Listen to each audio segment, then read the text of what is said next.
Picture strolling through the aisles and catching the scent of freshly ground coffee beans right beside a noisy vacuum tube tester. Or collecting little green stamps just to earn a brand new toaster for your kitchen. Here are 10 old-school grocery store features that are gone for good, along with the reasons why they slowly faded from everyday life. S&H Green Stamps were a huge part of the mid-century shopping routine, functioning as one of the earliest retail loyalty programs. Introduced by the Sperry and Hutchinson Company, these small stamps were dispensed by cashiers according to how much a customer spent. Shoppers brought them home, licked them, and pasted them into special collector books. Once enough books were filled, people could bring them to a redemption center and trade them for household items, such as toasters, lawnmowers, or furniture. In the 1960s, the company was actually printing more stamps than the U.S. Postal Service itself. But once the 1970s recessions hit and grocery chains began cutting costs by simply dropping prices instead, the stamp programs mostly disappeared. Nowadays, digital loyalty apps have completely taken over from this sticky, nostalgic custom. Individual price stickers were essential before barcode scanners changed checkout forever. Every can of soup, box of cereal, and loaf of bread had to be hand-stamped with a price gun by a store employee. Clerks walked the aisles with pricing tools, quickly stamping purple or black numbers onto tin plans and cardboard boxes. At checkout, the cashier had to read each sticker and manually punch the price into a mechanical register. The process was slow and tedious, and mistakes were common. The arrival of the Universal Product Code in 1974 at a Marsh supermarket in Ohio changed the game entirely.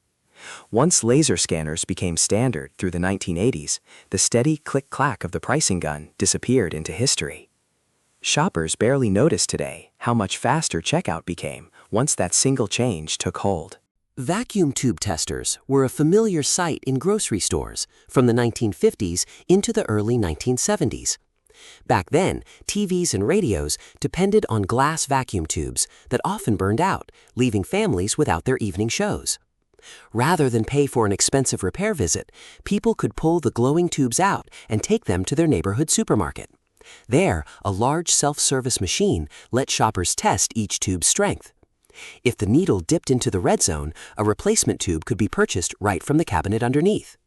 Once solid-state electronics and transistors took over in the late 1970s, these machines fell out of use. The familiar glow and hum of the tester quietly vanished from store entrances for good. Weekly encyclopedia and dishware promotions were a smart way supermarkets kept customers coming back. To build loyalty, stores would offer a new piece of a matching set each week, discounted or even free with a minimum purchase. One week, shoppers picked up Volume 1 of an encyclopedia. The next week, Volume 2. Other stores handed out matching ceramic dishware or crystal glassware. Families slowly built full collections over months, which is why so many baby boomers grew up eating off the same floral plates. As shopping habits shifted and big box discount stores took over, these loyalty programs lost their pull. The days of finishing your home encyclopedia set while picking up milk are long gone. It was a clever way to turn a routine errand into something families actually looked forward to. Carryout boys and parcel pickup lanes offered a level of personal service that's unheard of today. After checkout, a dedicated bagger carefully packed groceries into sturdy paper sacks and didn't just hand them over. They'd load the bags onto a metal cart and wheel them straight out to your car. Bigger supermarkets even had dedicated parcel pickup lanes. Shoppers got a numbered plastic tag, pulled their car around to the loading zone, and staff brought the groceries out to them. As labor costs climbed and plastic bags made self-carrying easier, this free service gradually faded away. Finding help loading your car today is a rare treat.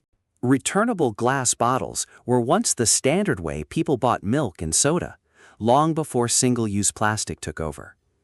Drinks came in thick, heavy glass bottles, and customers paid a small deposit at checkout. Once the drinks were finished, families saved the empty bottles in wooden crates and hauled them back on their next shopping trip. Store clerks counted the empties and either refunded the deposit or credited it toward the grocery bill. The bottles then went back to the bottling plant to be cleaned, sterilized, and refilled. It was an efficient, closed-loop system, but heavy and impractical for brands expanding nationally.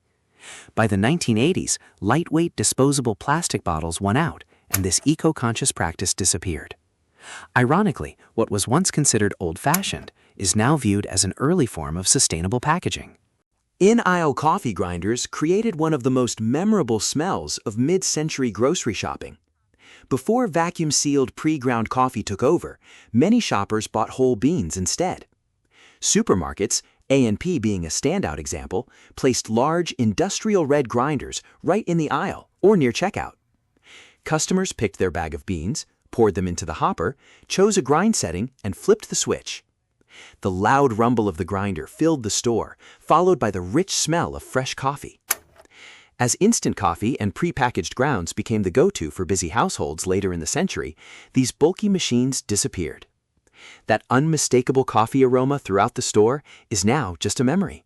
Mechanical kiddie rides were a common fixture at the entrance of nearly every neighborhood grocery store, offering kids a quick burst of joy.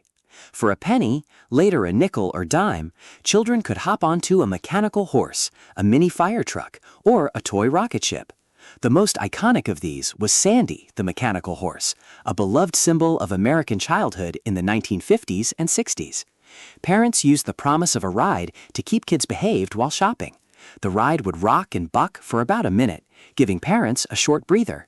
Over time, upkeep costs and liability worries pushed these charming machines out. Finding a working mechanical horse outside a store today is a rare find. For a lot of kids, that brief ride was the highlight of the entire grocery trip. Cigarette vending machines were once an ordinary sight in grocery store entryways nationwide. These large, brightly lit machines had rows of pull knobs or push buttons for different tobacco brands. Customers dropped in coins, pulled a knob, and a fresh pack dropped into the tray below. There was no ID check or age verification, just enough coins to buy. That made them an easy target for curious teens. As awareness of health risks grew, tighter state and federal rules were put in place to limit underage access. By the 1990s, laws required cigarettes to be sold from behind the counter, making these unsupervised machines illegal in publicly accessible areas. Sawdust floors and butcher shops were a practical, old-fashioned feature of independent grocery store meat counters. Before foam trays and plastic wrap became standard, butchers cut, trimmed, and wrapped meat to order right in front of customers. To keep the workspace safe, a thick layer of fresh sawdust covered the floor behind the counter.